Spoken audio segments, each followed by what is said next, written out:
11-класстын бүтөрү менен бар, акча таап келип ата-эненин баардыгын чет мамлекетке жөнөдү. Москвага келип, сиңип жашап калгандан кийин болду, жаңы кыргыз болуп пайда болуп жаткан. Мен жаңы жумуш таптым. Бир компанияга курьер керек экен.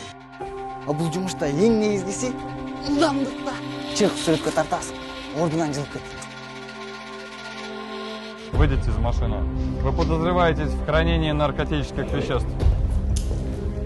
Москвага жумуш издеп келген жап-жаш кыз-жигиттер Тюрьма. Понял? Турма? темир тор артына кетип жатканын көрүп, кайдыгер карап отура алган жокпуз. Аяктагын айтпай, регистрация маселесин чечеличи. Биз эмне? Шайлоого эле керекпизби? Бул көйгөй жалпыбыздыкы, баарыбыздыкы. Ты хоть понимаешь, кому-то на хвост хочет наступить? Эч кимиси жок адам ушинтип көр болот тура. Эмне кең кыскада жок болуп кетем деп ойладың эле. Кыргыз бекен? Ооба, кыргыз.